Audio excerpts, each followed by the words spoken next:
उत्तराखंड के पहाड़ी इलाके में बसा एक छोटा सा गांव था, माटली। घने जंगलों के बीच स्थित इस गांव में केवल 40-50 घर थे, जिनकी दीवारें समय के थपेड़ों से झुर्रियां भर गई थीं।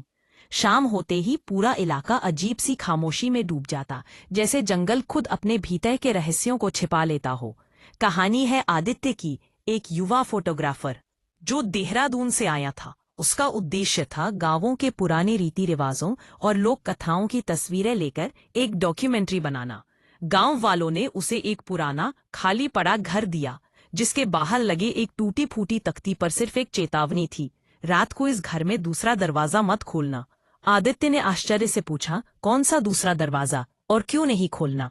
गांव वालों ने एक स्वर में कहा, मत पूछो, बस नहीं खोलना। आदित्य ने सोचा कि गांव वाले अंधविश्वासी हैं, लेकिन उस रात जब वह उस पुरानी हवेली में अकेला था तो उसके मन में उनकी चेतावनी का डर गहराने लगा। घर के अंदर एक मुख्य दरवाजा था और एक पुराना लकड़ी का दरवाजा, जिसे जंग लगे मोटे चेन से बांध रखा था। दरवाजे की लकड़ी पर गहरी खरोंचें थीं, जैसे किसी ने भीतर से जोर जोर से उसे नोचा हो। आदित्य ने तस्वीरें ली और सोचने लगा कि ये तो डॉक्यूमेंट्री में कमाल का फुटेज बनेगा। लेकिन उस रात करीब 1:15 AM पर आदित्य की नींद अचानक टूटी। वह सुनाई दी एक आवाज, थक थक थक। वह दस्तक उसी बंद दरवाजे से आ रही थी। पहले तो आदित्य ने सोचा हवा होगी, लेकिन फिर आवाज साफ हुई, दरवाजा खोल दो, बहुत ठंड लग रही है। आवाज एक औरत की थी, लेकिन टूटी फूटी गले से आती हुई। आदित्य का दिल जोर से धड़कने लगा। उसने हिम्मत करके कहा, कौन है? कोई जवाब नहीं, सिर्फ लंबी सांसें, जैसे कोई दरवाजे के बिल्कुल पास खड़ा हो। डर के बावजूद आदित्य ने अपना कैमरा ऑन किया। वह धीरे धीरे पीछे के दरवाजे की तरफ बढ़ा।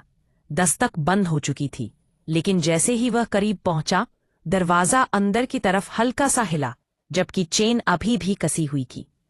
अचानक कैमरे की स्क्रीन पर कुछ दिखाई दिया।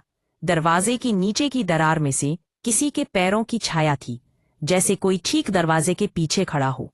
मैं बाहर खड़ी हूं, वह सुनाई दिया, पर छाया अंदर की तरफ थी। आदित्य समझ चुका था, जो भी है इंसान तो बिल्कुल नहीं। वह सामने वाले कमरे में भागा और दरवाजा बंद कर लिया। कुछ देर बाद पूरे घर में खरोंचने की आवाज आने लगी। ऐसा लगा मानो कोई दीवारों पर अपने नाखून रगड़ रहा हो। धीरे धीरे वह आवाज उसके कमरे के दरवाजे तक पहुंच गई। चूं चूं। नाखूनों की वो खरोच किसी जानवर जैसी नहीं, बल्कि इंसान जैसी थी, पर बहुत लंबी, बेहद तेज। आदित्य ने पूरा दम लगाकर खिड़की से छलांग लगा दी। सुबह होते ही गांव वाले उसे बेहोशी की हालत में सड़क किनारे पाए। जब होश आया तो उसने पूरी बात बताई। गांव वालों का चेहरा कठोर हो गया। उन्होंने बताया, इस घर में एक औरत रहती थी। कुछ साल पहले उसका पति उसे मारकर उसी बंद कमरे में दफना गया था। तभी से वह दरवाजा खुलवाने की कोशिश करती है। वह बाहर नहीं, अंदर फंसी है। इसलिए हम सब जानते हैं, जो उस घर में रात बिताता है, उसे वही दरवाजा खोलने पर मजबूर करती है। गांव वालों ने आदित्य का कैमरा भी वापस दिया। उसने फुटेज देखना चाहा और देखते ही उसका खून जम गया। रात की रिकॉर्डिंग में एक हिस्से में साफ दिखा, दरवाजे की नीचे की दरार से एक काली पतली उंगली बाहर आती है और उसी समय आवाज होती है, दरवाजा खोल दो। उस घटना के बाद गांव वालों ने वह पुराना दरवाजा ईंटों से पूरी तरह बंद कर दिया। घर अब भी खड़ा है, लेकिन रात में जंगल की तरफ से कभी कभी वही धीमी आवाज सुनाई देती है, थक थक थक, जैसे कोई अभी भी इंतजार कर रहा हो।